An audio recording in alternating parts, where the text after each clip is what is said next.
And we're live. Welcome back. Welcome back to Tipsy Whiskey Shenanigans. Tonight, today, whenever the heck you're watching this, I'm your host, Steven. And tonight, we're drinking whiskey. We're drinking whiskey because I have legitimately no other freaking ideas or plans. So we're drinking whiskey. Let me know what you guys want to see me drink because that's where I'm at right now. No other plans whatsoever. I'm drinking whiskey. I mean, I haven't actually started drinking any whiskey today. Sorry, I'm still trying to pull up some stuff to make sure everything's working. Cheers, hanging AZ. Nice to freaking see you, man. Nice to see you. What do you think about the 6 o'clock start? What do you think of that? I'm kind of torn. I liked the 5 p.m. But on the other hand, like that's an hour earlier for like literally everyone else. So what do you think of that? What does everyone else think? I mean, I guess it only pretty much changed for us. So let me know. Let me know. Okay. How do I...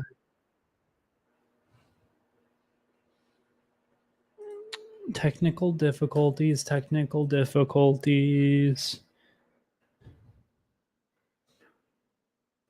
Would this even be my live stream if I didn't have technical difficulties, though? Looks to be good. Sweet. Okay. Peter White, cheers. Nice to see you, man. Joe H in the house. Just us three guys. Hell yeah. Let's get intimate, gentlemen. Alrighty.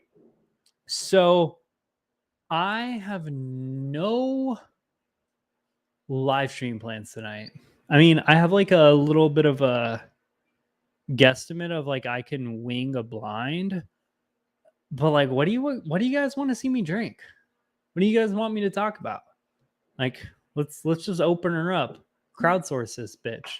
4Leaf, cheers. Nice to see you. How are you doing, Stacy? If y'all haven't subscribed, go subscribe to 4Leaf Whiskey. She's freaking fantastic. Killing it with the Irish whiskey stuff. 4Leaf, I busted up the dude's party. Yeah, didn't you read the sign on the door? No girls allowed. Right now, we are drinking this Jack Daniel's single barrel. There we go. Put it in frame where it's actually focused. The Jack Daniel's single barrel rye. This is 47% ABV rye. I freaking love it. I love this. It's such an underrated rye. Like where there's so much like MGP rye and everyone talks about the Jack Daniel's single barrel bourbons. No one talks about the Jack Daniel's single barrel rye unless if it's a barrel proof rye. Ooh, I love this one. It's so dark, peppery, has a nice sweet vanilla, a nice like bready note. Great fall whiskey. Great fall whiskey.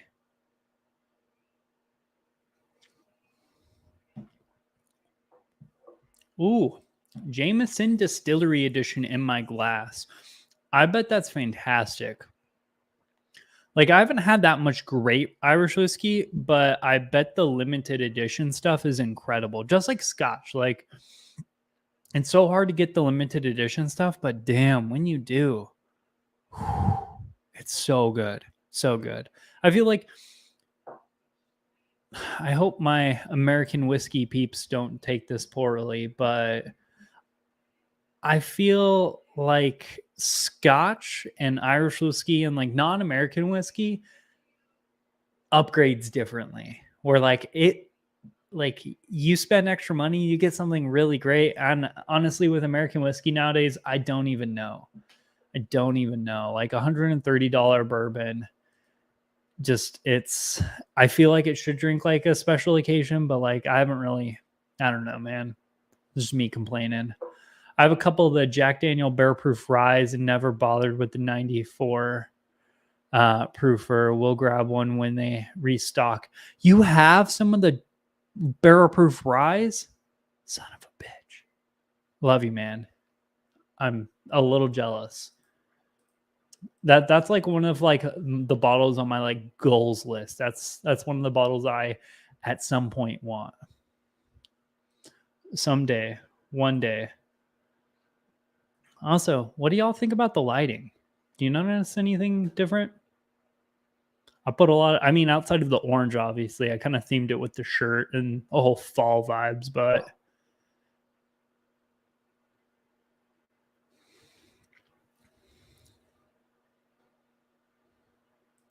okay.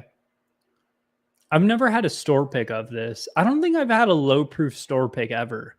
I just don't really see a point in it because I'm a proof whore. I've got some pretty cool stuff in your Irish flight. Well, thank you. I'm excited.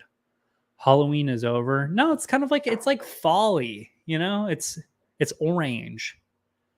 I don't know. Shooting a fall themed video, okay, guys?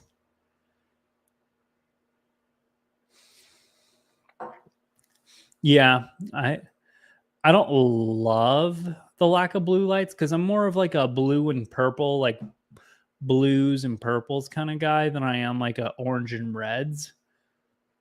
I mean, Christmas, it's all going to be red and green back here. And there's going to be like,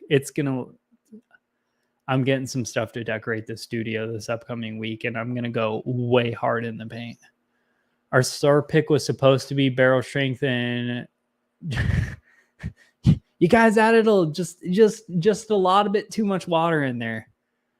Remind me of the 20 bags of effing leaves I took out of the street. Ooh, that sucks. Yeah, the tree right above my place is gonna start shedding soon because I can see it is starting to turn like from green to yellow, and then I know the next space it goes is onto the ground. I'm not excited for that. Okay, so today I'm gonna do a blind of 4 whiskeys. What do y'all want to see? Do you want to see peated scotch, non-peated scotch, American malt? Do you want to see rye? Do you want to see bourbon? Do you just want me to grab random bottles and just say F it? Like crowdsource this. What do y'all want to see? Or I could just do random reviews. Let me know. Hanging AZ says just fresh, cracked, and Eagle Rare. She is a grapey one. I love those grapey Eagle Rares. I think they're fantastic. Fantastic. Like that's how Eagle Rares should always taste, in my opinion. I had one that was not that way, and I don't like it. I didn't care for it. Like it wasn't bad. It should be grapey. I like grapey Eagle Rare store picks.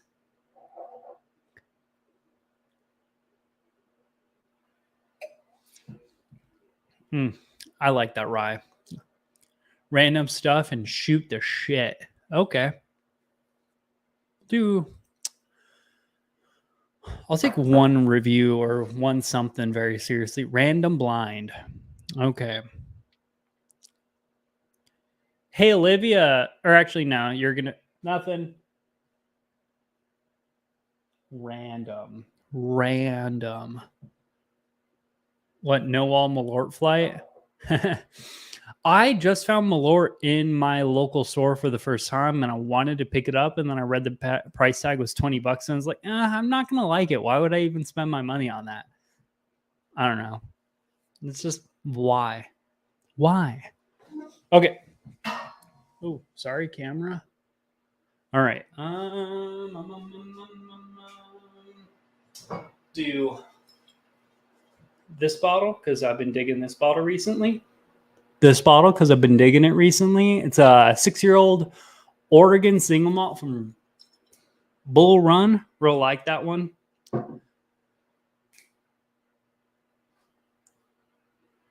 Could we be getting more oak on the nose? Okay. And this one is 45%. So it's 90 proof. So we're going to do a 90 proof for flight, but just of random stuff.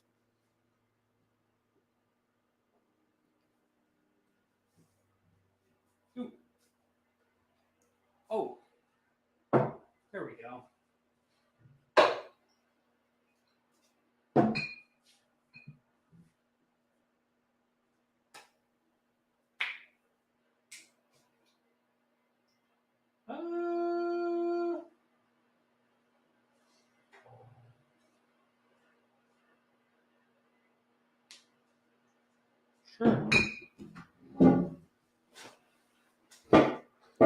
Yeah. Stacy, that's exactly where I'm at. I want to try Malort, but I don't want to try it for that much money. So let me know down below if you guys veto any of this shit. AJ, nice to see you in the house, man. How y'all doing? Okay, so one of the bottles, Oregon single malt 6-year-old blue run. Then after that one, Still Austin, the Magician, low proof. I don't know why that was hard to say. Then Driftless Glen Rye, and then Driftless Glen Bourbon. Just because I haven't really gotten into these two a lot. Let me know if you guys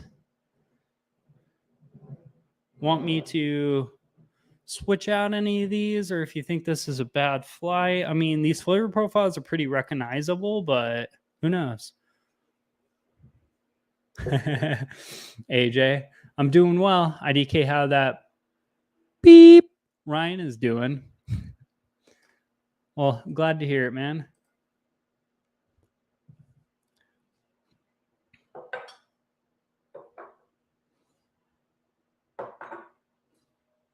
Okay. So should have probably written this down somewhere.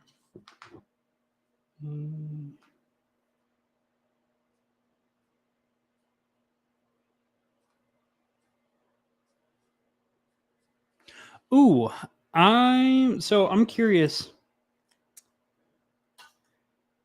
Hanging, you'll actually be able to try this if you want to try this. I don't know if you will, but you'll actually be able to try this where no one else will be able to. But what is your consensus for let me see, where is it? Explore. There we go. Okay. So I'm going to read off some stats of a bottle or some information on a bottle, and let me know what you guys think about it. I mean, I already have it, so it doesn't really matter, but it's going to be, so it's a wheat whiskey that's a blend of Ehorn and Sonoran white wheat at 61.3% ABV. Are you guys excited about that? Do you need to know more information? Because I can't decide. I'm like excited to try it, but like I have no idea what my expectations should be going into it.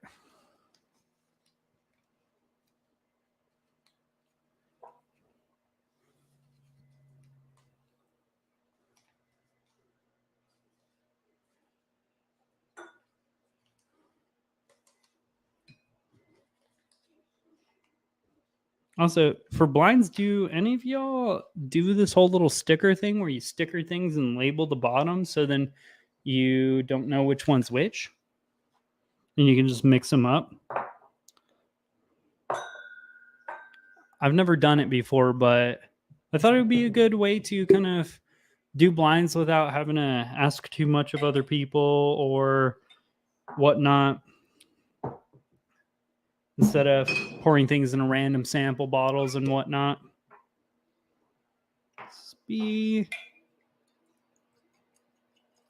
Okay, so for A, we got the Driftless Glen Bourbon. For B, we got the Driftless Glen Rye. For C, we're going the Bull Run Oregon Single Malt. I stickered in my mouth. Dear Lord. And then D, for the D, we're doing the Still Austin Magician. You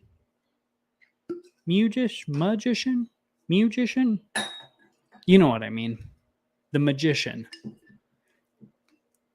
Okay. Alrighty, so that is a flight. Now we do kind of like a weird little mixy up thing, so I forget which one is which. And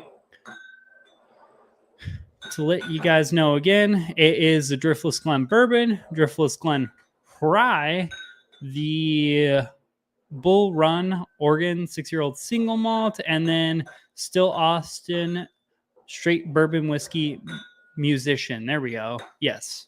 Musician. I don't know why I'm struggling with that right now. It's yes. Yeah, this one. The low proof Still Austin bourbon, which honestly is incredible. I will bet a Malort chug, 1 Still Austin, 2 Bull Run, and 3 Driftless Glen. Which one's third? Driftless Glen, rye or bourbon? Because if that's how it is, I'll go out, buy the Malort, and I'll chug it next stream, Joe. I'll do it. Okay. So now I have them mixed up. I have no idea which one is which. So I'm just going to call them, this is A, B. Let me make sure the stickers still stay. So this is number 1. Driftless Glen Rye will kill it all. So these are all lower proof. So the Bull Run is 90 proof. This one is 98. I mean, I guess that's not lower proof. Oh, these are 96. Yeah, so I guess the only one that's like really low proof is 96 is going to be the Bull Run. Although I really like the Bull Run, like for just sipping single malt, fantastic. Cheers, Independent Joe. Thanks for coming and hanging out. This one's a little minty. Getting rye vibes off of it. A little minty, a little bit of a dill note, a little bit of like a nice simple like vanilla.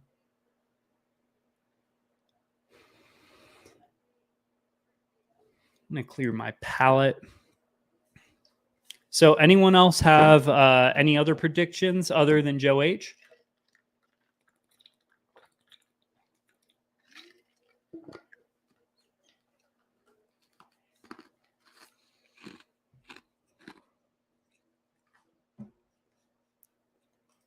Hangin', you need to come on one of these. Just come over. We'll get you drunk. It'll be like a Hangin' AZ gets tanked on the internet live stream. And I'll just be like, hey, bro, try this, try this, try this, try this, try this, try this until you have to call an Uber home. We'll go hard in the paint. Driftless Glen Storytime pick sample. Excellent, but I like the Sagamore 7-year cash strength a little bit more. Those Sagamore 7-year picks are fantastic, though. And I mean, Driftless Glen, I think they're only releasing like 4 or 5-year-old products, if that, because they're still crafty. So like that's a huge age difference. And one's like a blend of sometimes they're MGP stuff, sometimes they're not. Michigan wins the Natty. I don't watch sports, AJ. I'm more of a whiskey YouTubing constantly all the time, making videos. AJ, are you guys planning on doing an Advent?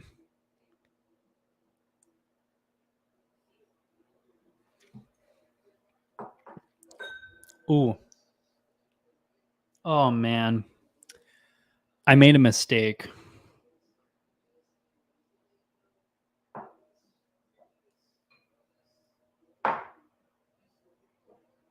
Well,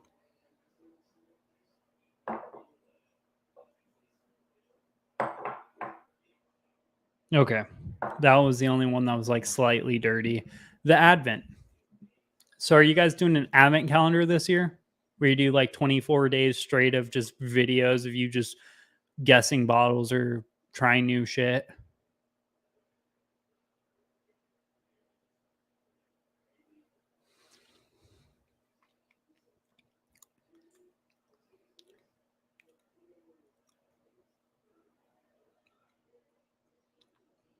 Okay, this glass is just dirty. What is this? D? I'm sorry, I gotta wash this out. The mistake was purchasing Driftless Glen. This is actually that was Still Austin. No, the mistake was the fact that I don't have a lot of non-branded Glencairns anymore nowadays. So in order to make this like completely objective, I pulled out the non-branded ones, and to do that, I didn't like clean them out because I last minute did this shit. So I it was dirty. There was some hair in it, shit floating. I was just planning on pushing through it, but that was a mistake.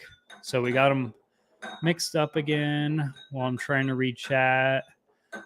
Hell nah, bro. We got shit to do. Yeah, it's a lot. It's a lot.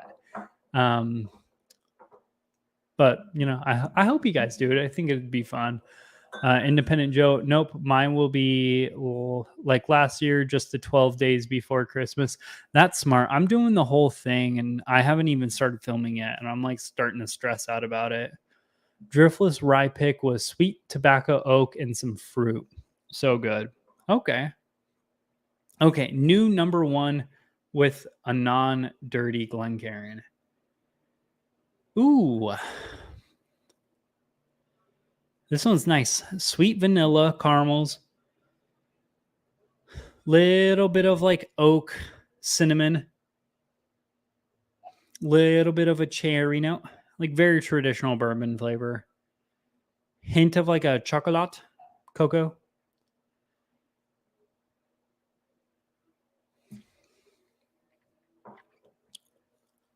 Ooh.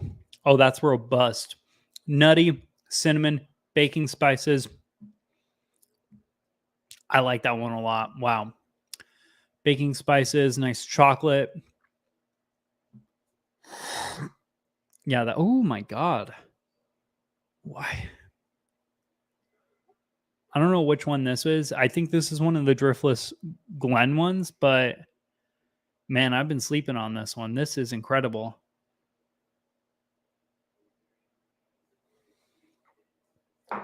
Tipsy, how hours are you away from Yuma? Let me see. Yuma. I can't imagine it's many. Let me maps this stuff. Yuma, where's Yuma at? Oh shit. I mean, just off of the little pixies here, I'm gonna say. Let me just Google this. 3 hours. Yeah. Yeah, 3 hours and 11. It's a 55-minute flight for $500, which is pretty bitchin'. 40 regular. Yuma is a 2.5 hour drive. Hang on, do you live in the West Valley?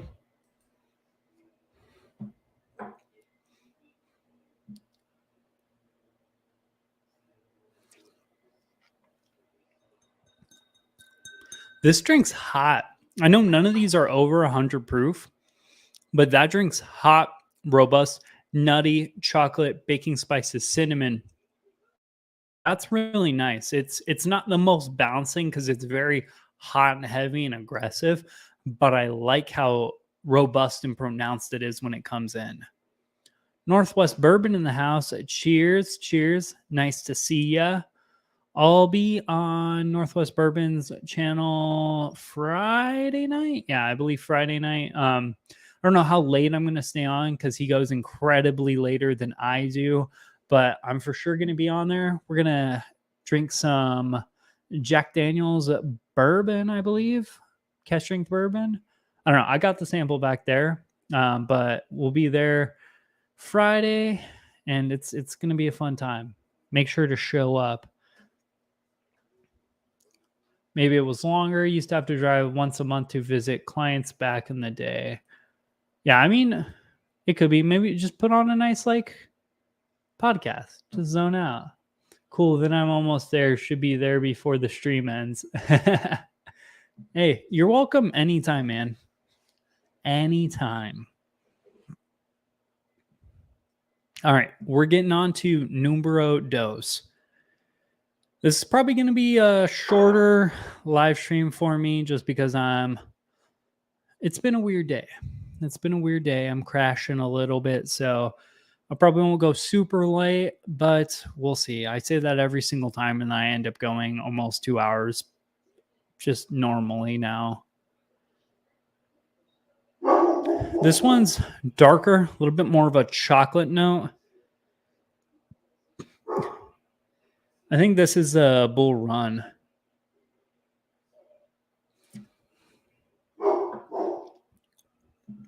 Oh, or not. Spearminty, minty, dill. What the heck?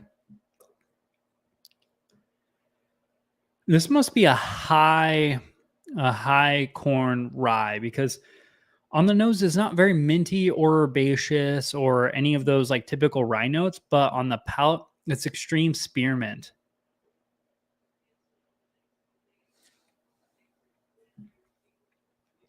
Yeah, so much spearmint, minty, dill. I like that. Ooh, oh man.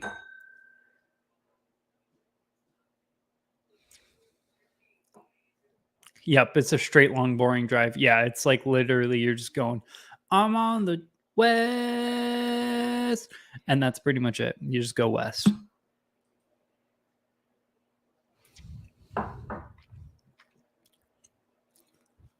Ooh, I'm going B over A. I like B a little bit more. B has this nice, like, minty dill roasted coffee malty characteristic. And it's a little bright, but there's also these like really nice dark dense flavors in there as well. Not extremely sweet by any means either. It's very dill heavy. Let's get on to the third one. Hmm. I just went straight into drinking that. What the hell? Oh, that one's so malty. Oh, that is just roasted coffee malt. That is me just roasting coffee. Northwest Bourbon says, I have a Mash and Journey Pick Bull Run from a few months back, and I really liked it. Try not to drink it often because I don't want it to disappear. Is it a single malt? Because I know they do a bunch of different stuff.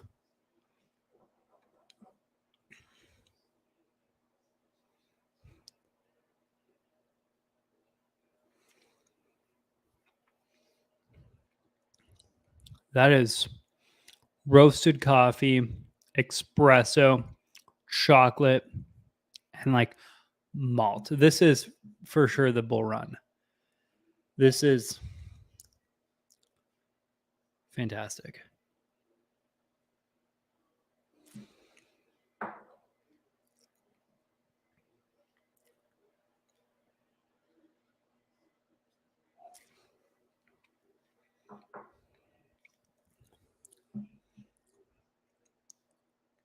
I'm putting the Bull Run over whatever number one was.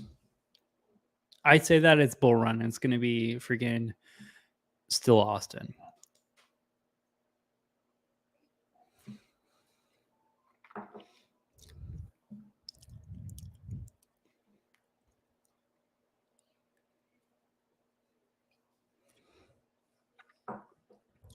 The only, oh man, that hits a right spot for me. I just don't get it. Malty stuff is my jam. The only bad thing about putting a malt in a blind or a blind adjacent thing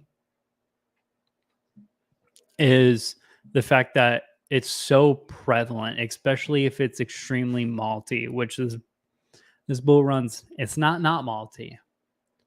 Not malty. Let me see. What is Joe's H prediction?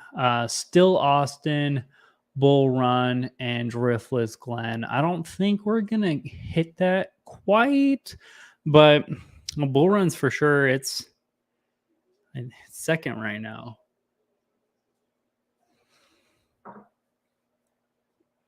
I could drink that all day. It's just so nice, easy. It's very easy going the first half of the palate, and then it gets very dark, malty chocolatey, coffee, tobacco, like borderline like a little like earthiness, like not dirtiness, but it's like it's earthy. It's a very savory, earthy kind of flavor profile. Driftless Glen Rye, by the way, is a 75% rye, 25% malted barley. Huh.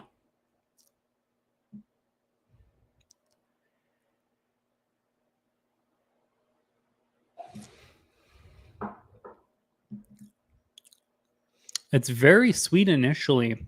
I mean, I'm a guessing B is the rye because it's very rye forward, but then it has a dark, like malty complex as well. A very like dark coffee, chocolatey note. Is this a blind? Kinda blind adjacent. I mean, I put some stickers and I mixed them up on a little board. But none of these are like related per se. This is just I'm drinking random stuff and trying to be a little objective.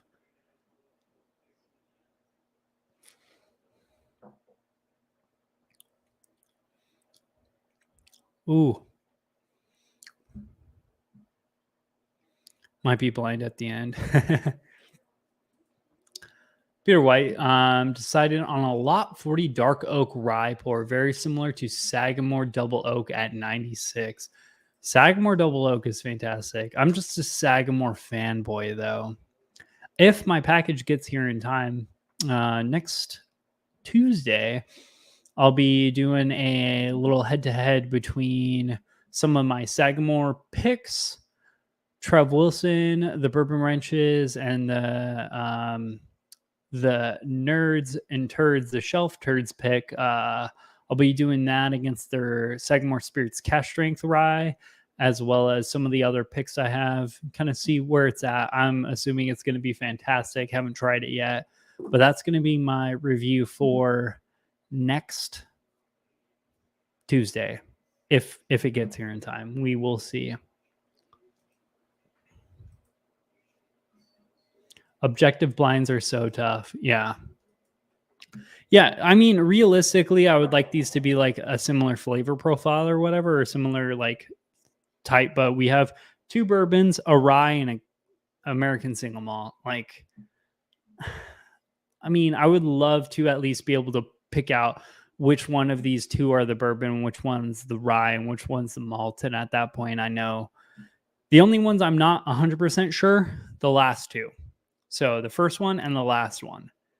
This one's a bourbon. This one, a bourbon. Both bourbons I do not drink very often. I mean, I've gone through 3 Still Austin cash drinks, and this is the same first Still Austin I've had.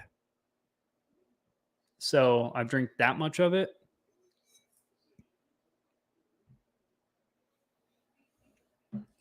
Joe, I will let you know once I get it. I'll send you a text message to let you know. I was supposed to get it yesterday, and I was planning on doing that for today, but life just didn't want to be like that. So we're not doing that. And then as far as the driftless bourbon, this is as much as I've consumed of the bourbon. So I've had a little bit more of the bourbon of this driftless Glen than I have the Still Austin. But that's just because I think the Still Austin, I don't know, it's not as good as their cash strength. And when that's in my area, so the cash strength's $50 and that stuff's $40. It's not even comparable. It's just no.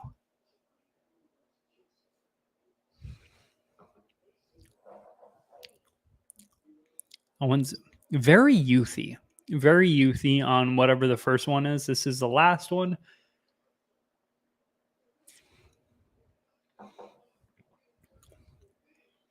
Ooh, that one has a nice dark graham cracker, cinnamon spiciness, like almost like a clove back end.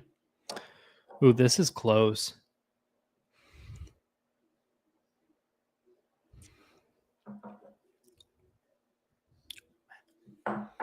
I'm just a huge fan of malt.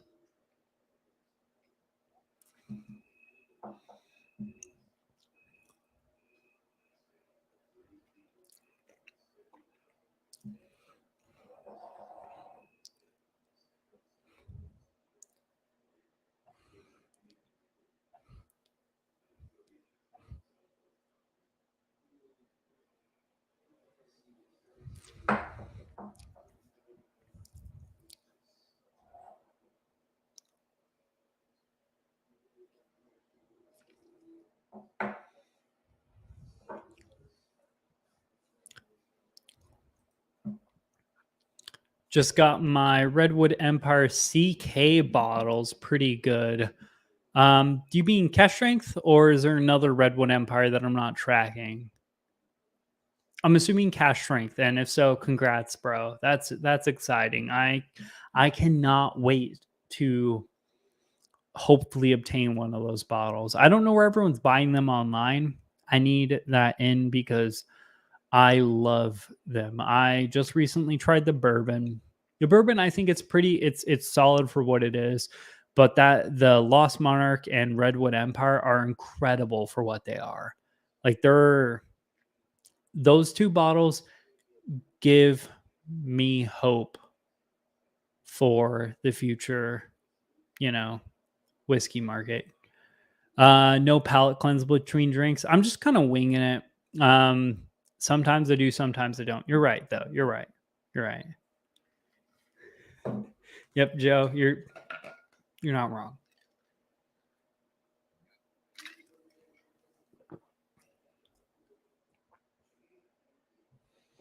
Okay.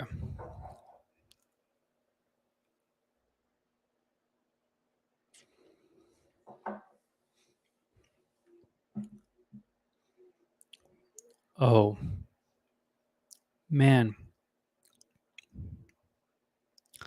Dare I say, for all of these being like $40 bottles, they both do drink above their price point, though. Like that doesn't drink like a $40 bottle I'm used to. And that drinks like a 50, 55, almost $60 bottle. Ooh. Yeah, I'm trying to be objective, but I for sure know which one's a malt and which one's a rye, and it's kind of difficult.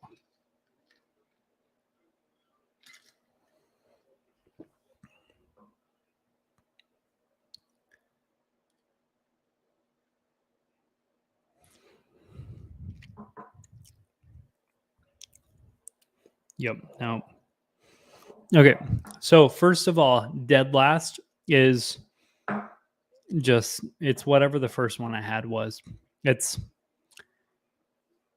okay comparatively. It's a little nutty, and by a little I mean a lot of nutty, baking spice, cinnamon. There are some nice spicy notes on it, but it's just compared to the rest, it's extremely nutty and kind of funky. Received my turd Sagamore pick today. Jake, where do you live? Because I'm in Arizona and I need mine. It was supposed to hit here yesterday, and I cannot wait to get it. Next blind, let's do $55 whiskeys that taste like $35 whiskeys. I mean, there's a lot of those. I can name Chicken Cock and there has to be a few more. San Diego.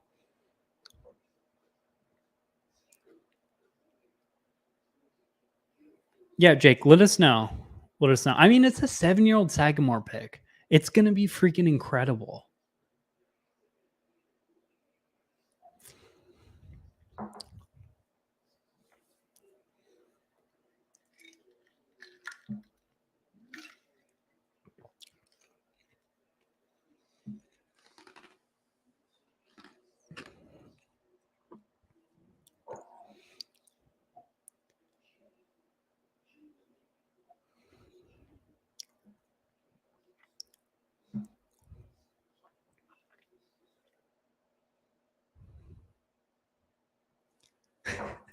Independent Joe, where you at, Jake from State Farm? I'm on my way. Man, this is just such a close flight because so outside of the first one, the next three are really good. They're both just different flavor profiles. So 2, for sure the rye. 3, for sure the malt. 4, for sure another one of the bourbons.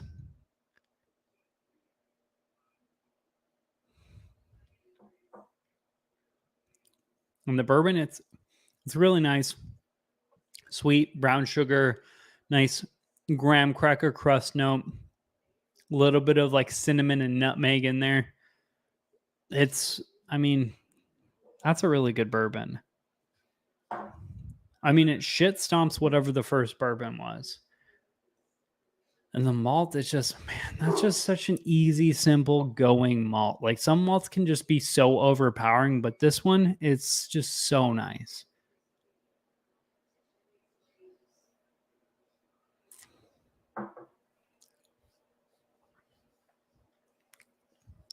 Mm, I like it. I like that one.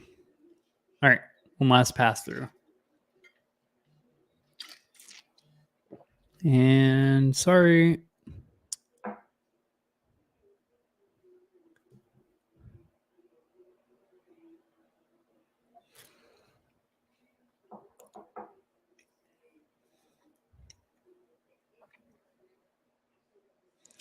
So do I have to pick like a solid winner? I have a favorite, I have a least favorite, and I'm so in between of the other two because one's a really good bourbon and another one's a really good malt. So I don't know. This is a close one.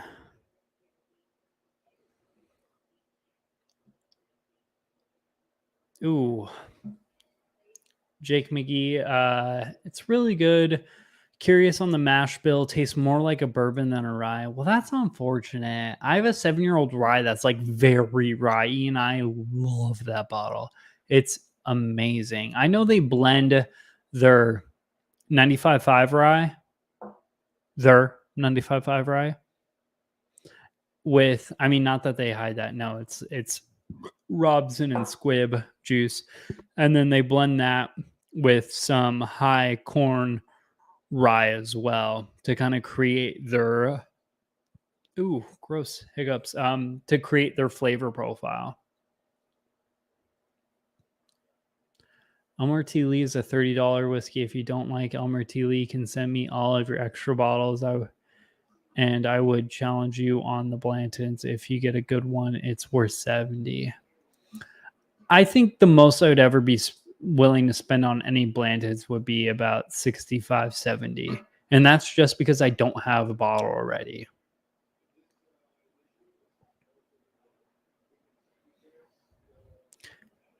Joe H says, I pick barrels on the side. Some of my Blanton store picks are off the charts. Joe, send me some. I need a Blanton's. I don't have a Blanton's.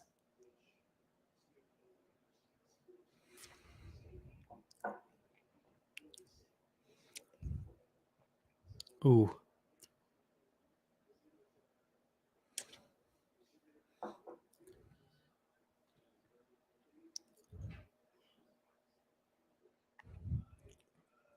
All right. I have a decision. So my ranking goes first B, which is the Driftless Glen Rye, which, no surprise, I like the rye the best. I think the rye had the best flavor profile of the lot because it had nice spice, but also nice, like dark, aggressive, kind of malty flavors. But it also wasn't like way too dark and spicy. It had a nice sweetness to it as well. So I just think that was relatively the most balanced. Would I say that's a balanced rye? Not exactly, but I do think it had the most like character and flavor profile. And I just love that where all of these had like a dark, rich kind of flavor profile existence, that one had a nice spicy zinger, which kind of set it above the rest. Followed by number 2, which is D, which is the Still Austin musician bottle. Musician bottle. So Still Austin, the musician. I like that bottle a lot, actually. I mean, I still prefer the cash strength, which is like $10 more, but it's good. It's real good.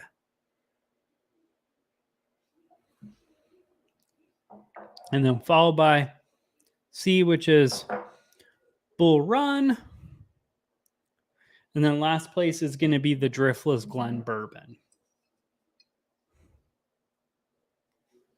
So I do not care for the Driftless Glen Bourbon at all. I spent $50 on that. That was the only one where I was like, this is a clear, like, shitty bottle. Or I think it was like 40, 45, 50. I don't know how much I spent, if we're going to be honest.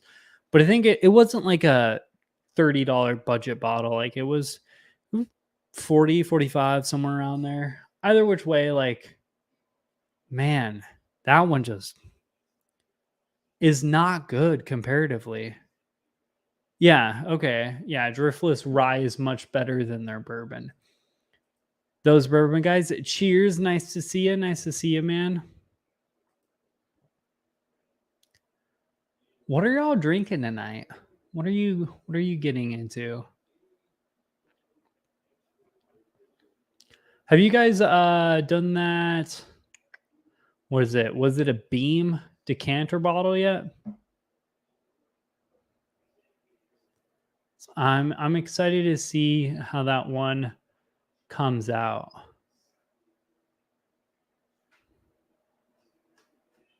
I mean, I don't know if I would buy it per se, but or if I would drink it or if I would open it, but I don't know. I'd be torn. I would want to, I don't know, you could die. Jake, email should be down below. I think it's tipsywhiskeyshenanigans at gmail.com.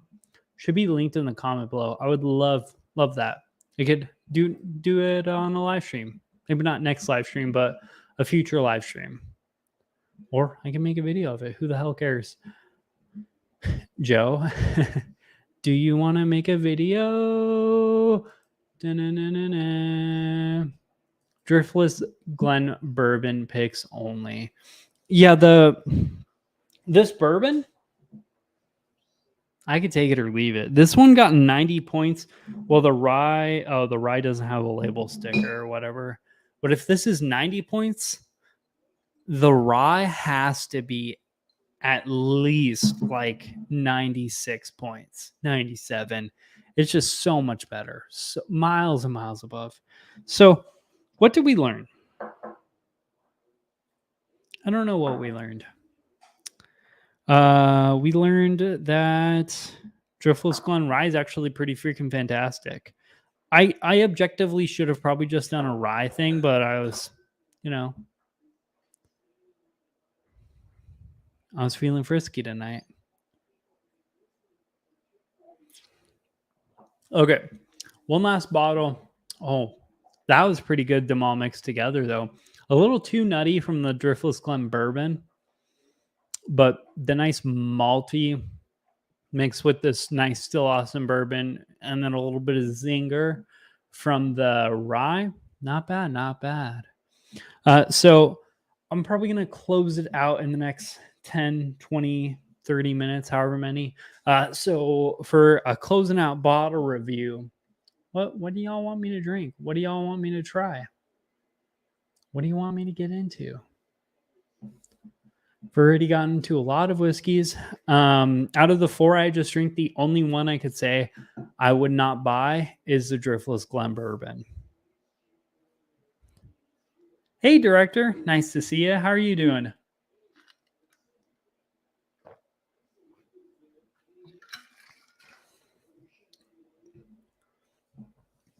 Oh, purple drink. I could do some purple drink.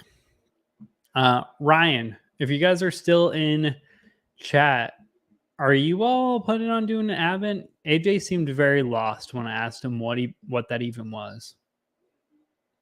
So I'm curious, are you guys going to do that? I wish I could have set up something where we could do an Advent against each other, because I'm just doing it solo. Maybe we'll do that next year. I'll have to do some sort of what's it called, like collaboration type thing where we do some stuff. He don't know what that is. Yeah, AJ's a special guy. We love him for it, but he's a little special.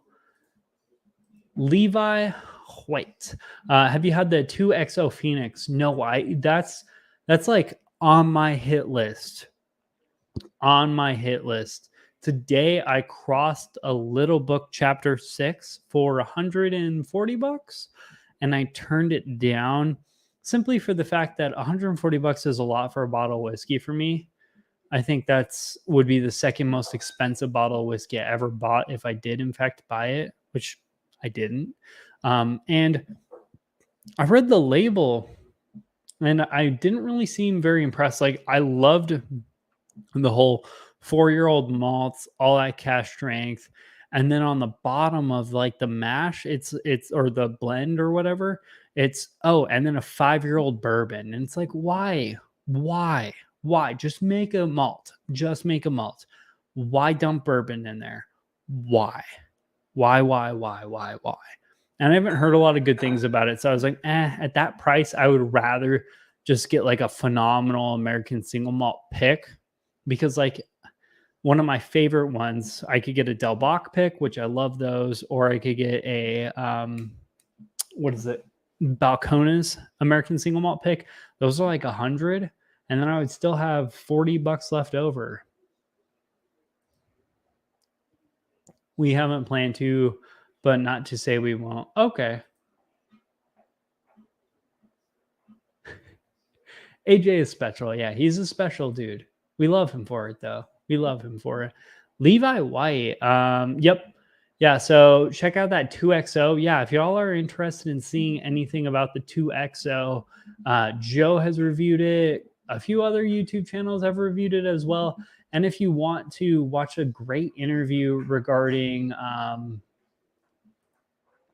sorry, you caught me dead. I would buy that for sure. If you could get 2, you should buy one and ship me one. Because that's like, I don't know. I've heard so many amazing things about Dixon Deadman. That 2XO has to be an incredible bottle. And it's at 105 proof. I haven't heard a single bad thing about it. But in order to see a real review of it, you got to go check out Independent Joe. And while you're there, hit that subscribe button. He deserves all the love. He deserves it. Whiskey Wars, cheers. Nice to see ya. Oh, yeah, on that note about 2XO, though, I know it was a podcast, did an interview about like a week and a half ago with Dixon Deadman. Their network connection was a little shoddy, kind of like mine is. I really need to upgrade my internet here to get better video quality, but not on their end, on Dixon's end. But it was an incredible interview. And if you guys want to hear a little bit more about what that brand is, 2XO, I encourage you to watch it. I don't watch a lot of interviews because I usually get bored after a while. But that was one of the few that I watched all the way to the end and was like super entertained the whole way through. Because he's a phenomenal dude. Sub to Independent Joe, and for goodness sake, help him get some vowels. Yes. Good equals phenomenal. Yep, pretty much. Yeah, and then when it's amazing, you just start throwing out words that don't even make no sense. You go crazy. All right, guys. I'm gonna pick out one single bottle to just review and talk about, and then we'll close this out. What do you guys want me to drink? Put it down below. Someone ban the shit out of whoever that is. Appreciate you.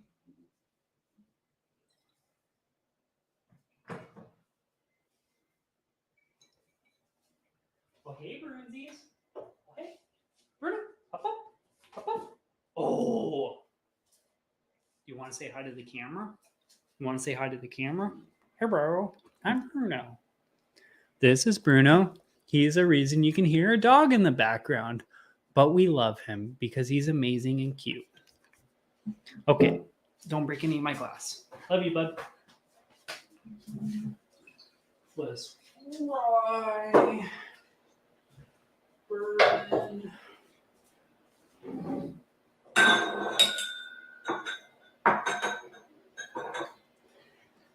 Sugar Kitty. No, you cannot ban Bruno. Those are them be fighting words. We can also go get the kitty too. Maybe I'll just go get the kitty. Push for double oak.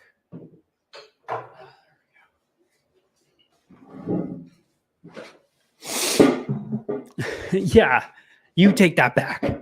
Sugar Kitty, one of these live streams, I need to get my cat. He's in the other room, but he's a giant white fluff ball because Olivia loves giant long-haired, white-haired animals. So, like, I mean, you can see just the amount of white hair that was on me just from petting him.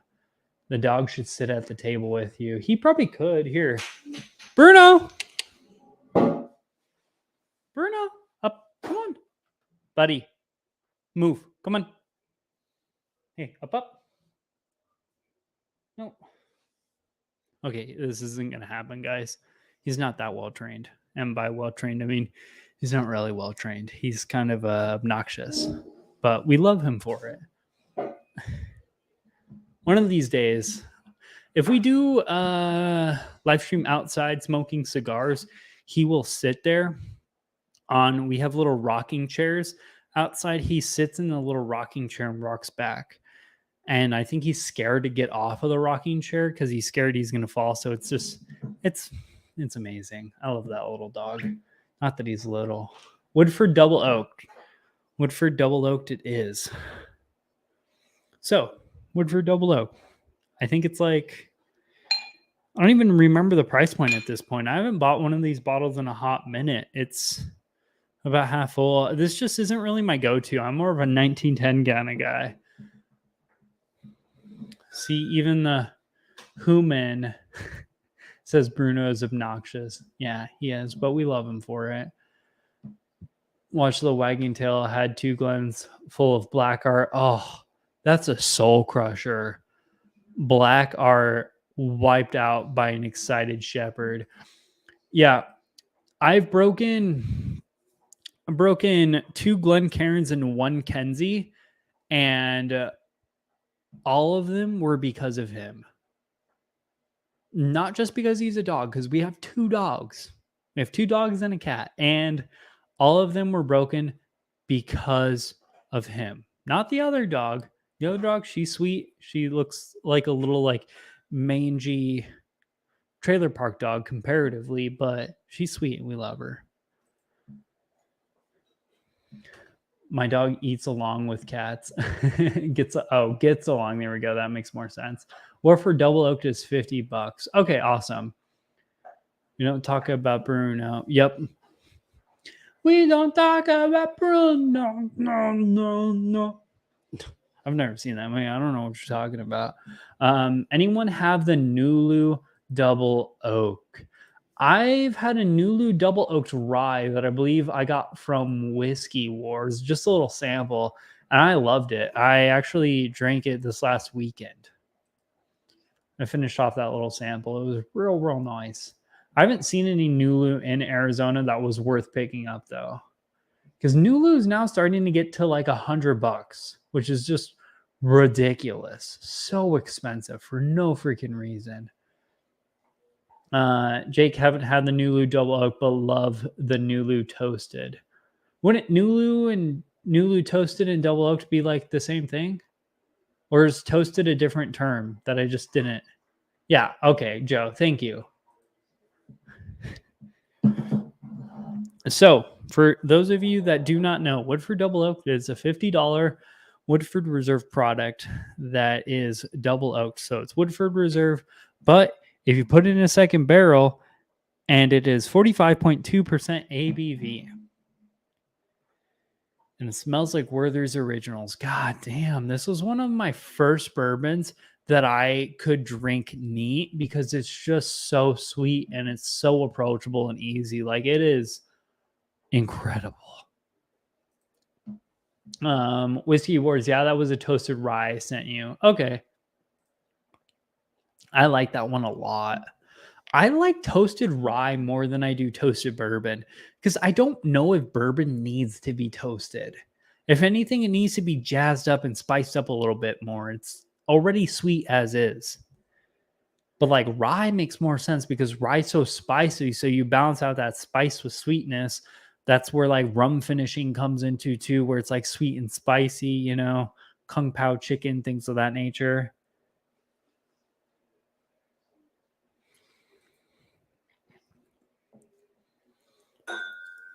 They're different labels, but are they different products? Like, is it just a different way to say the same shit? Nulu Toasted Picks are $22 here. Too much. Yeah, because it's honestly MGP. Like, it's the same thing as so down there. I have two Jepson's bourbons. I have a Bell Mead, some Doc Swinson stuff, some Smoke Wagon. All of that stuff is made by the same freaking people in the end of the day. Like it all starts out from the same distillate. It's obviously blended differently and it's finished in different areas, finished in different things. That being said, I can't imagine Nulu is doing enough interesting, fun things to make their price tag of $100 worth it, where I can get almost every single bottle on that shelf for around $50 to $60. It's just it doesn't. There's no sense of extra $40 price tag. Like I bought a what is it? It's also coming in the mail. It was a Doc Swinson's pick. I think it's just a like normal single barrel, but just a Doc Swinson's pick, and I bought it for $70. And Doc Swinson's is MGP. Same with Nulu. And there's nothing wrong with that. But to charge that much money, it just, man, you're freaking high. No, the double oaked is a different label than toasted. Yeah. Here comes Ryan with a long response. Woodford double oaked is a candy bar.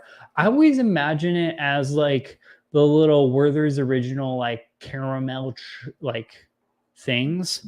Although there's a lot more going on than just that caramel, but it's Werther's Originals, Liquid Werther's Originals.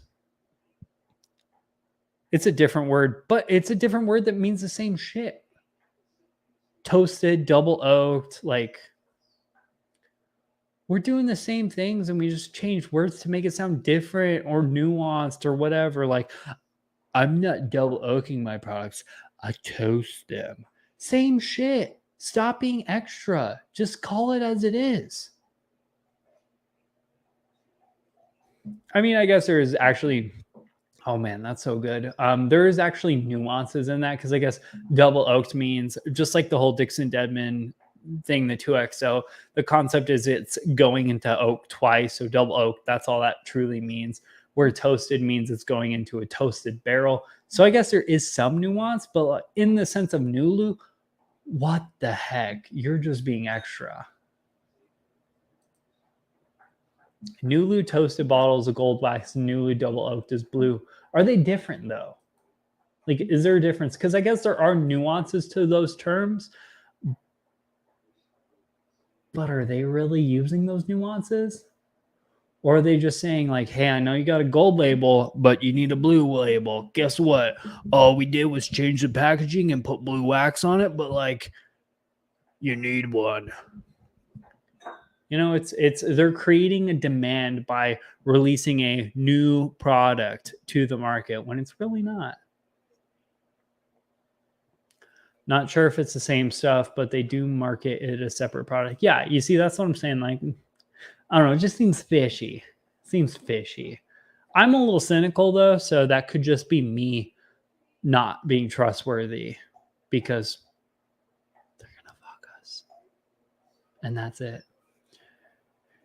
Whiskey War says it's young MGP at that. MGP needs time. Yeah, I think MGP needs to be like, I mean, most bourbon, I think bourbon like starts excelling at like 6 to 8 years.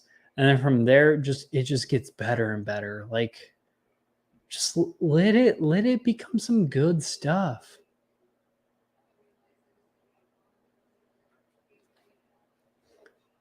Let it become better. Whiskey Wars. I believe the difference is one barrel is toasted as a no char, and double oaked is usually a char barrel. Yeah, I mean,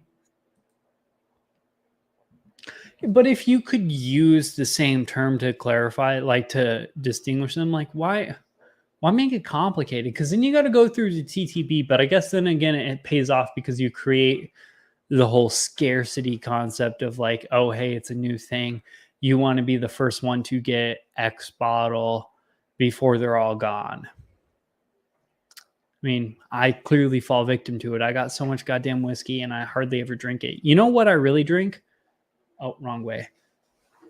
The whiskey I really drink is those 3 bottles. Those have been the 3 bottles I drink outside of videos on the weekend, unless it's I'm feeling frisky and I want to go somewhere else. More often than not, I just like I buy a duplicate bottle and then I put that duplicate bottle on the shelf and then I pull the existing one off and I'm like, you're mine now. I'm going to drink you until you're empty. Double oaking is a whiskey porn term. Yeah, it's a sex. So sex sells. It's a sexy terminology. Sex sells. It's kind of floozies it up a little bit. Yeah, varies. The second barrels are different. They're not the same. Okay, maybe I'm just being ranty, Sugar Kitty. I've been known to get wasted and rant before. That's what I do. You should. So, how would y'all feel about Olivia coming on the channel? Because you're gonna see a really good like behind the scenes with her being on the channel. Because man, she sees this when there's no camera in front of it, and it's just me ranting at her about whiskey and other shit going on in the world. I mean, yeah, there's finished. I would say finished is a sex term. Like it's a sexy term for whiskey. So whiskey porn terms. Oh my God. That would totally that would not be a good thumbnail. So I would need to work how I can make that title work in that video concept. But like maybe like whiskey buzzwords, although buzzwords I think are is like kind of like a porn. I mean in the same concept, a porn term is a buzzword. So like things like finished, double oaked, age statements, Kentucky, sketch. Those are all porn terms. Single malt. All those whiskey nerds are like, I need to have it. They just go rabid. Whiskey porn terms. I love that video concept. Dickel. Dickel's like the opposite. That's oh man, I almost demonetized my own stream. Whew. Good pass, Steven. Good on you, buddy. Oh man, Ryan, that's a video everyone should do. Whiskey porn terms. I know YouTube would demonetize that so quick though. I have reviews of chicken cock, and the whole review I say chicken cock a little bit too much because I act like a child when I say cack, and they're like limited in monetization. So I mean, not that every video needs to be monetized. I might do it. Buzzwords, porn terms. It's going on the special whiteboard of video ideas that I need to do. I like that. 1910 is the best double oaked hands. Yeah. 1910 is my go-to double oaked product. Well, Dickel has to make the cut, Joe.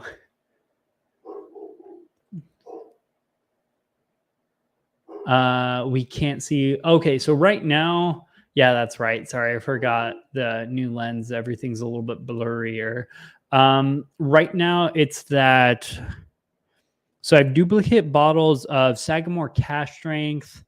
I have a duplicate bottle of the Bull Run American Single Malt. And then I have my own blend of the Iron Root 90 proof.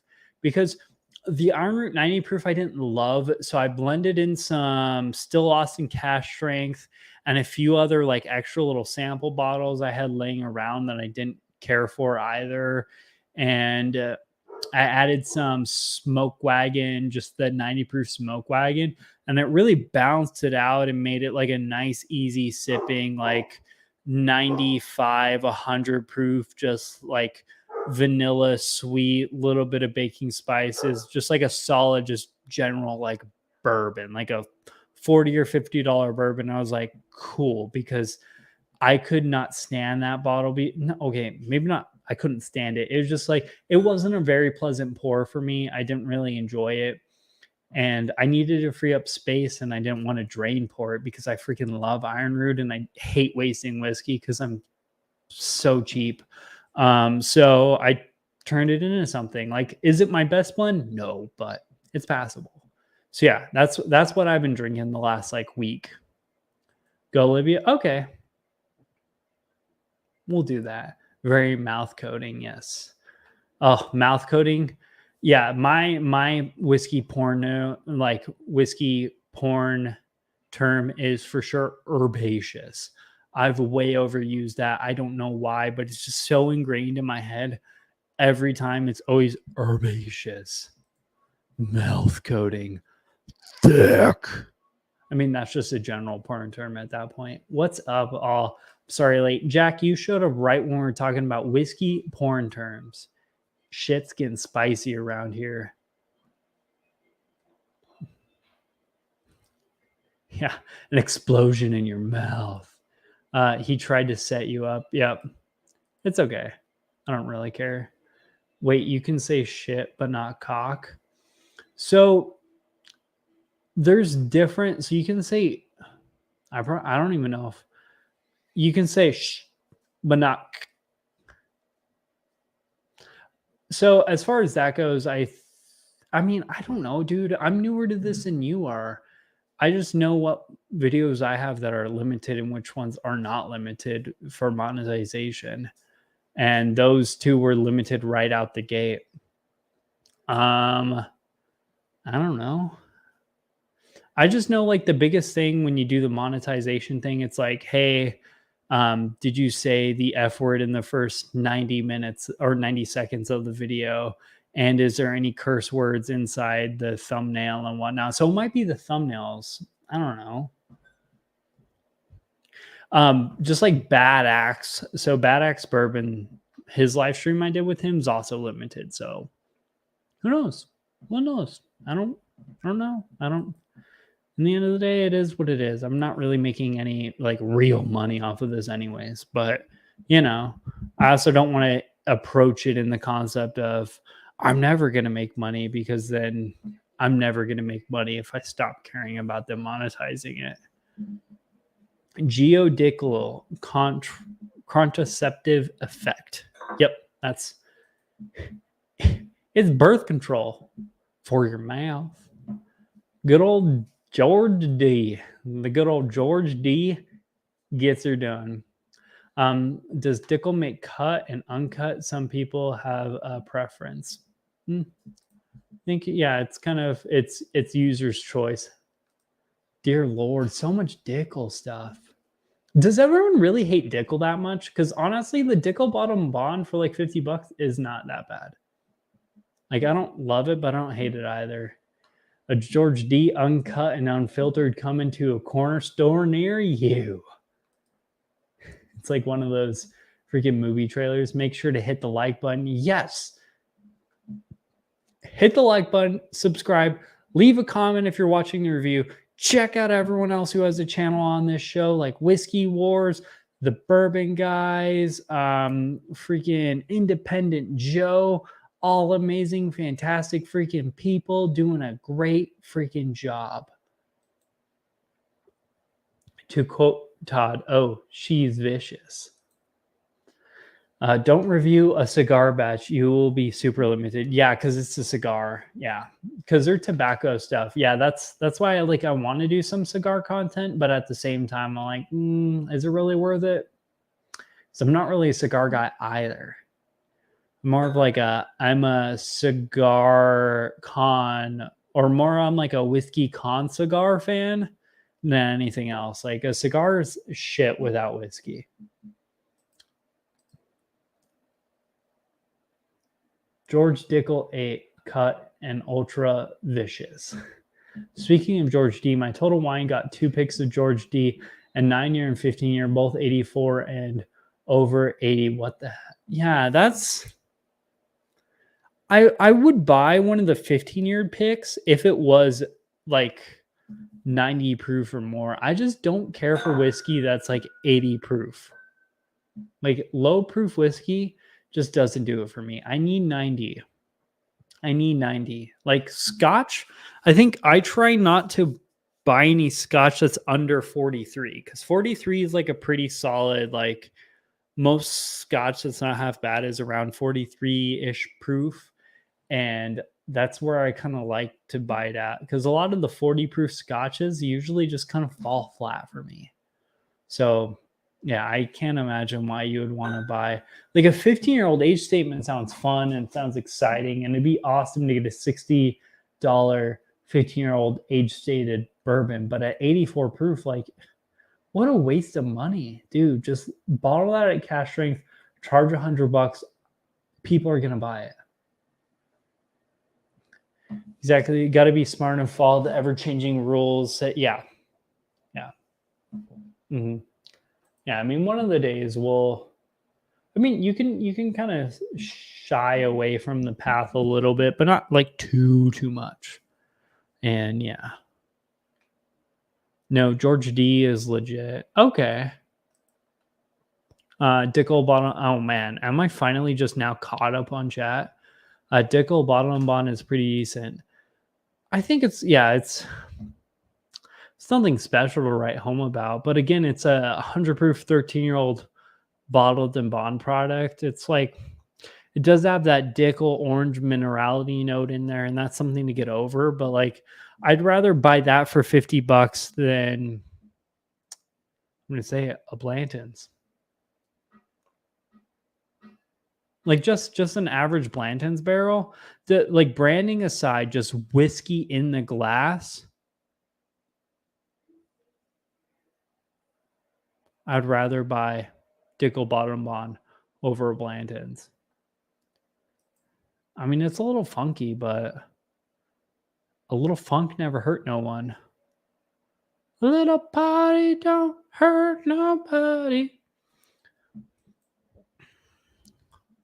George Dickel, Bottom Bond, yeah, it beats 11-year. Everyone talks about. Yeah, I have 103 15-year-old pick. That sounds great. What Dickel do you think beats the rest? I don't know. I've only had the Dickel 8-year-old and the Dickel Bottled and Bond. And the Dickel Bottled and Bond was good. The Dickel 8-year-old, I did not care for. Like, it's just great value. But I think Dickel knows that their shit kind of sucks objectively because a normal 13-year-old 100 proof whiskey is not $50. That is usually 65, 70 at a minimum. Like the only other product I can think of that has an age statement and that proof is Knob Creek 12-year-old, which is $65 in my area. And it's well worth that money. And it shit stomps Dickel Bottle and Bond.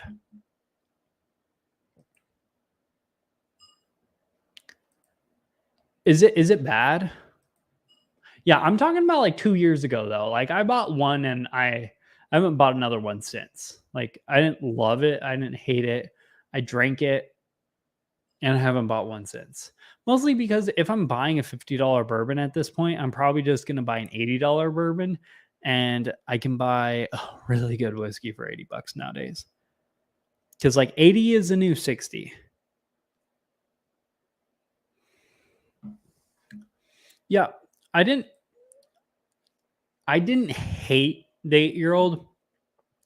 I just don't care for it comparatively because it's like $30 and there are such great whiskey. Like I get Wild Turkey 101 for 20 bucks. Old Forester 100 proof for 20 bucks.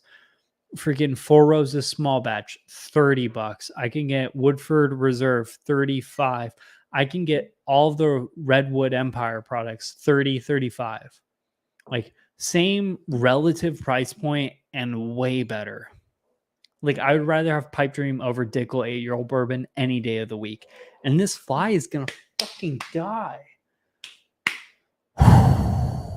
Man, that freaking fly.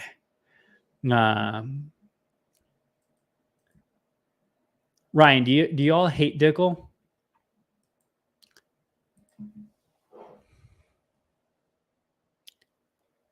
Ooh, that's a hard one. It depends what Dickel, what level of Dickel, and it depends what. So it's hard not to put value into these things. I don't know, like a chicken cock bourbon. It's not bad. It would be a really, really, I mean, maybe not really, but it would be a good $40 bourbon. It would be a good $40 bourbon. Whereas, you know, Dickel, like a Dickel, I would rather have a Dickel bib over chicken cock any day of the week. But if it's chicken cock versus a Dickel 8-year-old bourbon, I think I'm going chicken cock. The price excluded, obviously, in that case, because there's no way I'm ever buying chicken cock ever again. Like it's such a dude, that is the biggest letdown of 2022 for me. Chicken cock. Such a disappointment. Welp, we're going to watch a movie. Cheers, y'all. Cheers, man. The chicken cock rye I thought was pretty fun and interesting. Got a very melony note. But the bourbon, such a disappointment. The rye, very close up there too. I scored a coupon for turkey yesterday at Total Wine, $4 off. So I got the 101 for 17. Oh, that's such a great price. Whiskey Wars, cheers, man. See you on the next one. Yeah, dude. See you next week. Next week, we're likely going to be streaming with Bad Axe Bourbon himself. We're doing the original flight plan we tried doing a hot minute ago and failed at.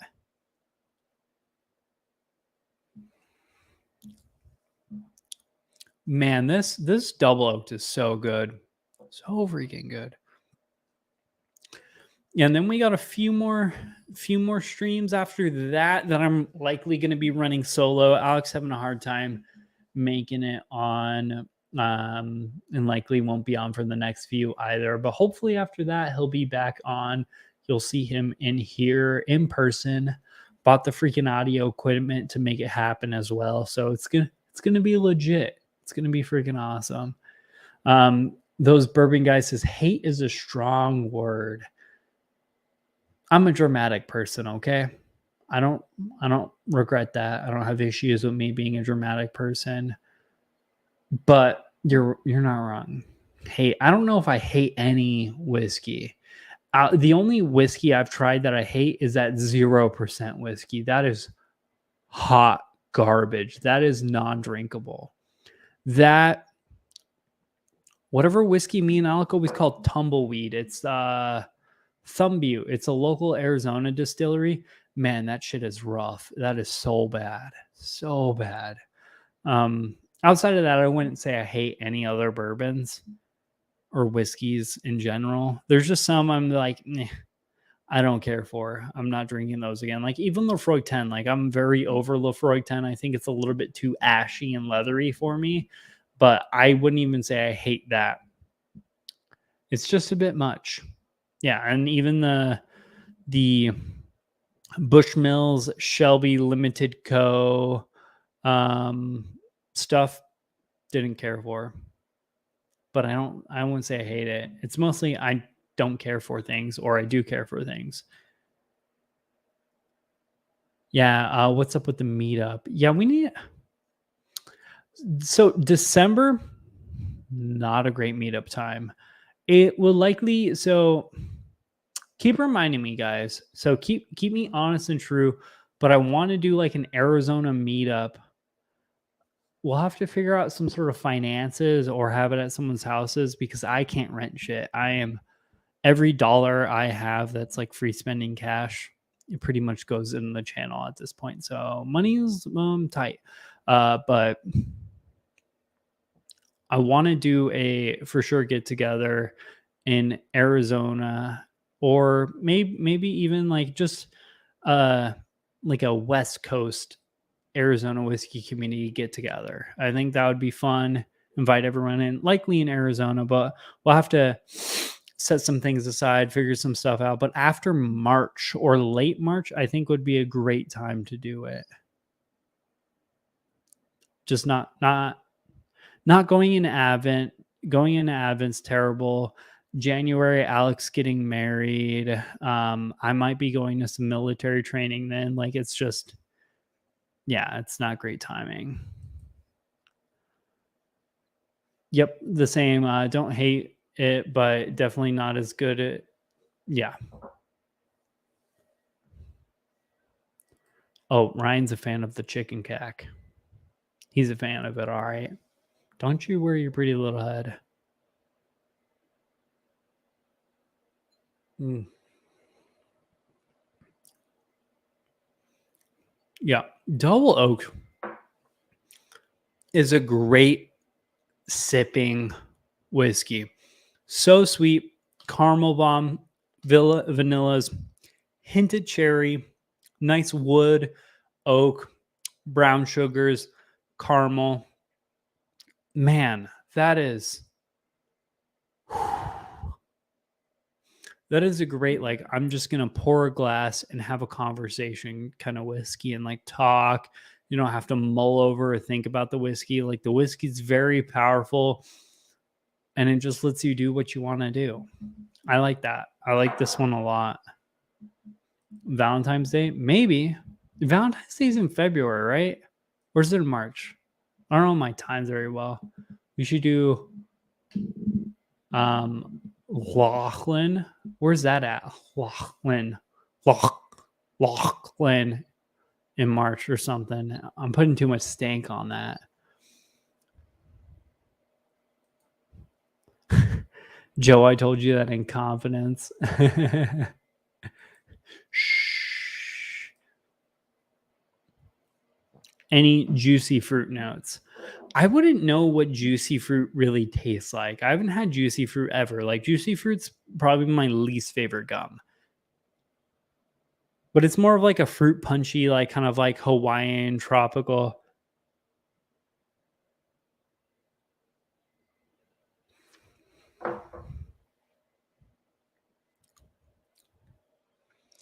I mean, maybe. Yeah, like a little bit of like a tropical punch kind of flavor. But that's what I'm looking at. I never trust my flavor profile when I'm looking for things. Because when you're looking for them, that's when you're going to find them. And that means it's a lie. But it is what it is.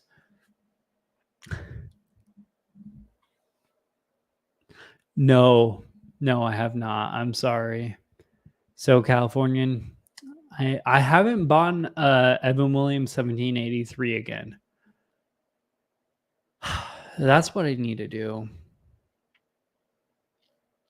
I go to the liquor store and I'm like, ooh, another Sagamore Spirits pick or another, American single malt pick or something like that. Like, I don't know. I haven't really been going to like budget bourbons recently because I'd rather be drinking American single malts or rye. Rye and American single malts have been like my go-tos the last like month. And just clearing the amount of whiskey I have so I can buy new stuff. In Nevada, right next to Bullhead City, AZ. Oh man. That might work. We'd for sure have to figure out some sort of logistics aspect of like where are we going to do the meetup? Can we legally consume alcohol there? Because at that point, because I'm assuming it'll be more people than a hotel's room or whatever, worth of people. So you need to get some sort of like conference room type thing at a minimum, or like find some sort of place to meet up at, like a bar or something. There's a lot of logistics in there. I like the idea though. Let's put a pin in that. Yeah. Bull yeah, Bullhead City, AZ or Nevada or wherever, because that's not far away. We can go.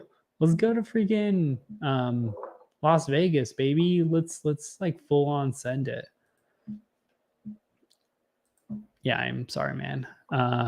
Nancy says fruit juice notes are stressed yeast. Huh.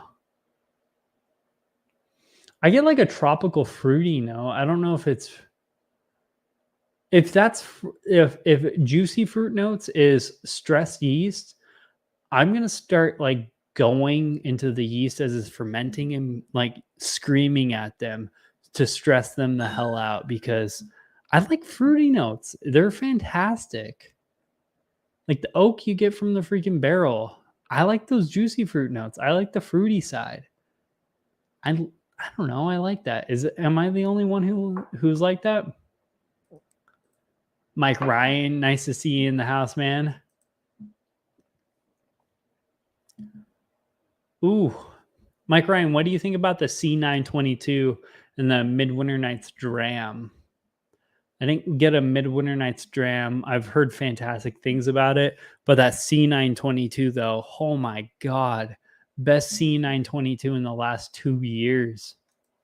Fantastic. Jack Daniel's Triple Mash. Heck yeah, that's a great bottle. I really like the Jack Daniel's Triple Mash. Which bourbon nerd is running the chat? Yep. I'm way behind on chat right now. Dear Lord. Logistics. Yeah. Jack, you have my number, right?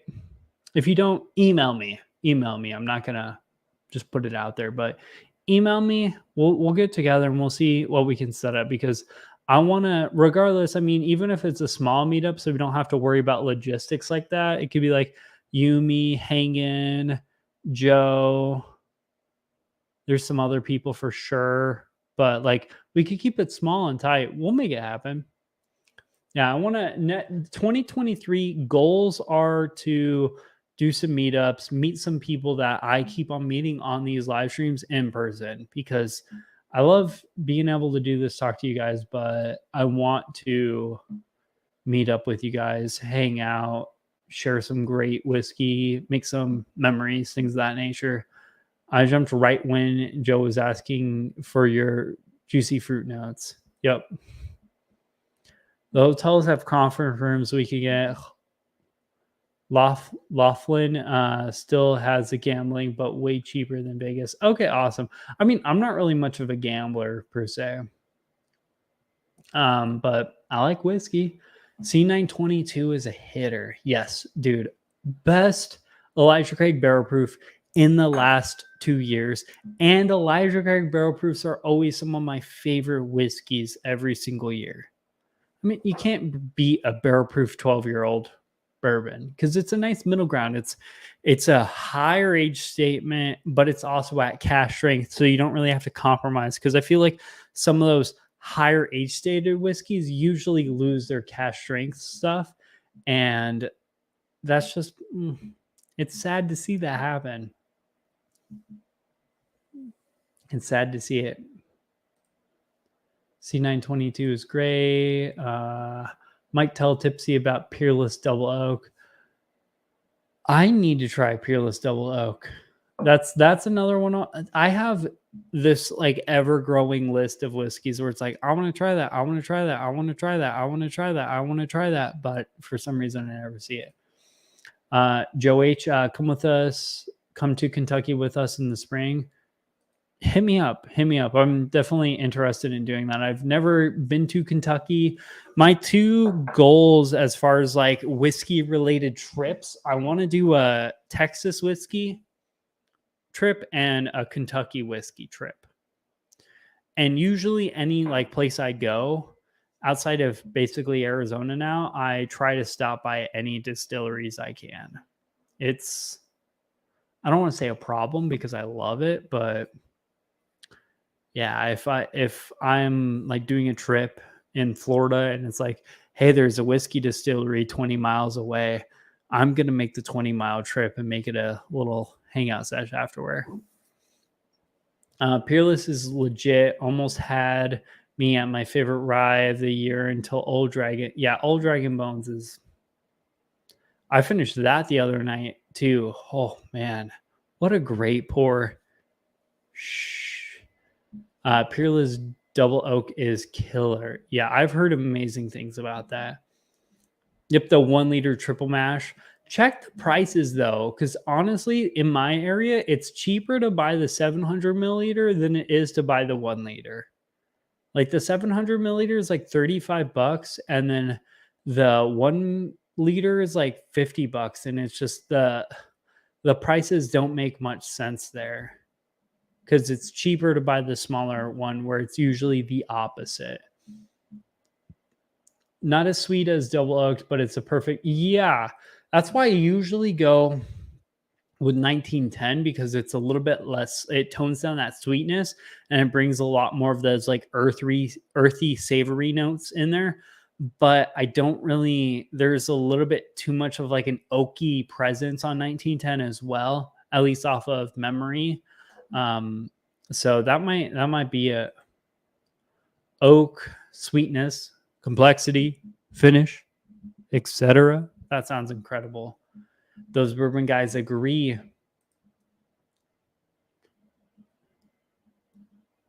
This stayed right on the rails. We tried. What are you trying to get me off the rails right now?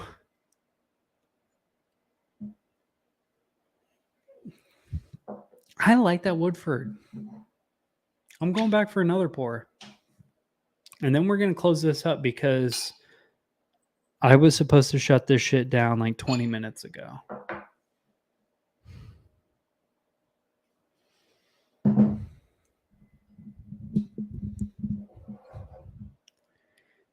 Yeah, but Joe, if you ever do like you live in Texas, right? We need to do like a Texas distillery tour thing. We'll get like you, me, the bourbon guys. We'll make it happen. I mean, maybe just Ryan. I don't really. AJ's just gonna bitch and complain the whole time.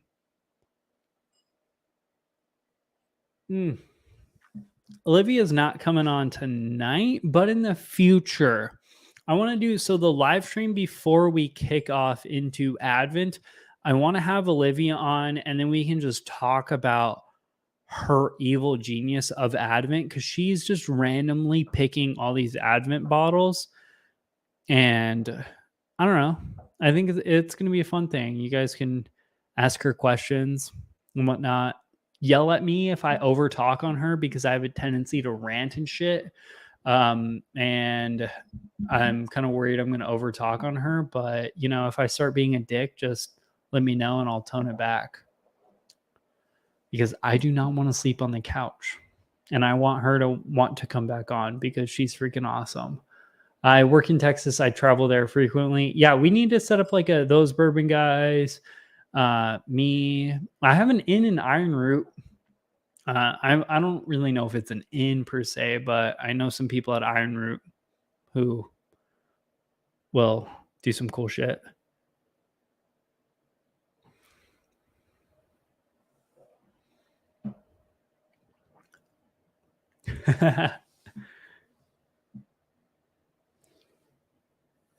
Yeah, we'll bring Mike on.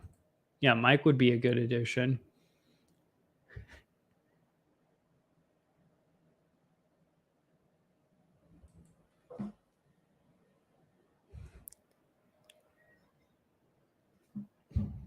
I wouldn't say I carry a certain professionalism though. It's mostly I live stream by myself right now, so I want to keep it on the rails. I don't know, because usually when Alex here, I don't know if you guys have seen live stream with me and Alec, but especially if we start live streaming together, whew, man, those are going to go off the rails. They're going to be shorter episodes because Alec has a lot more stuff to do and he can't sit in my whiskey room for 2 hours on a Wednesday night and just talk about stuff with y'all like I can. But on the one that Alec's going to be, those are all going to be way off the rails. It's the ship left the station. It's going to be just like those bourbon guys. They're not going to be monetized whatsoever. Eric Isaacson, cheer. Nice to see you, man. Nice to see you. Unfortunately, I'm going to have to wrap this one up here soon. We'll give it a few more minutes before I do, but got some stuff I need to get taken care of. Ryan can keep the things. Yeah. You see, I feel like I'm more so compared to those bourbon guys. It's like I'm like Ryan and AJ's like Alec. And Ryan by himself, he's going to keep that on the rails as much as he can. It's going to be composed. It's going to be squared away because he's the only one running the show. It's just him. He's interacting with y'all. And then AJ comes in and he's like, and then everything just fucking crumbles from there. And I said the F word. Okay. Demonetized, brother. Hell yeah. Let's go.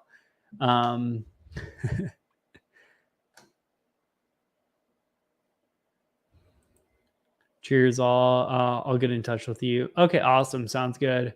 Hey Jay. AJ loves to firmly plant himself on a rail and stay there. Yeah, he's like, I'm not moving. I love AJ though. He's fantastic. The live streams I've done with those bourbon guys have been some of my favorite. Honestly, I think the previous one we did with Shane from Storytime and those bourbon guys has been my favorite live stream. The only one I have in the catalog outside of probably this one, because they said the F word twice already, is that live stream I did with those bourbon guys in Storytime. That one was wild. That one was fun. That one was a little off the rails and so freaking exciting. Iron Root Harbinger is my jam. Yeah, I love Iron Root Harbinger. Have you had the Iron Root Hubris? That's their corn whiskey. And I'm not a corn whiskey fan per se, but damn, that is incredible whiskey. That is my favorite Texas whiskey. So favorite Texas whiskeys are either Iron Root Hubris, like of like mainstay like bottles you can find, because I have some samples from a local Arizona guy who has like a ridiculous collection. He was on when we did the interview with Iron Root and whatnot, but he gave me some samples of some incredible, amazing standalone one-offs from Iron Root. But as far as their standalone whiskeys, the Iron Root Hubris and Balcones American Single Malts, my two favorite Texas whiskeys. Those are incredible. But Iron Root Harbinger is also freaking awesome. I passed up on one for $50 because I already have one. And I've been really trying to save money, but now I'm like regretting not buying it because now it's gone and I know I'm going to have to wait a whole freaking year in order to get another one. The Armagnac one? Oh, that's what I should have done this stream. Oh, man. I forgot I have 3 samples of all of those. Well,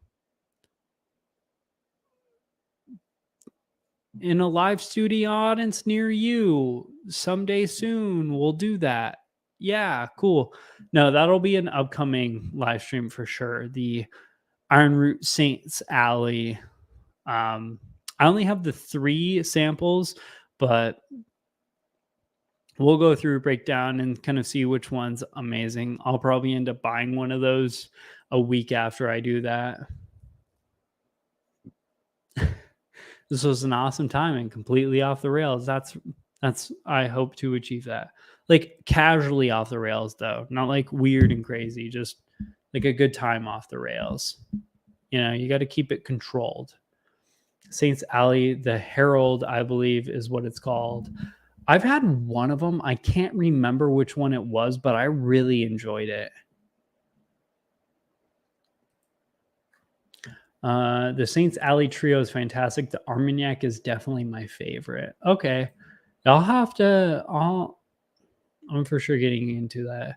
The total wine in California, 1 liter is $39.70. Yeah, you see, at that point, it's worth it. In mine, the 1 liter is like 50 some dollars. And it's like, what? The math is not tracking there, buddy. It just it's cheaper to buy two of the 700 milliliters than it is to buy, like, it's cheaper to buy three 700 milliliters than it is to buy 2 liters. How is that possible? And you get more whiskey from that. It just doesn't make any sense. That's a wrap for this video, though. I seriously appreciate the heck out of all of you for coming in, hanging out. It's been a fun live stream that's been way off the rails. Next week, I'll have Bad Axe Bourbon on. I probably will be way worse at keeping up with chat, because that's just a struggle bus thing for me whenever I have guests on. But I'll be on with him. We'll be getting into some blind stuff. It's going to be a fun time. And then the following week, I don't know what we're going to do, but we'll figure it out. We'll get her done, and it's going to be freaking fun. That's a wrap for this live stream, though. We will see you later. Have a great rest of your day. Support all the people who support me and showed up on this live stream. Lastly, those bourbon guys, subscribe to them. They're freaking fantastic. Whiskey Wars, Independent Joe, Northwest Bourbon. Next time you'll see me on the internets doing stuff like this is going to be Friday. I believe I'm going to be on the Bourbon Wrench as well as Northwest Bourbon's live streams on Friday to support Veterans Day. So, come in, hang out with us, check us out. It's going to be a freaking blast. If not, I'll see you guys likely next week, Wednesday, or in my next review, or actually my list video coming out Friday. It's going to be a blast. Cheers. See y'all later. Bye.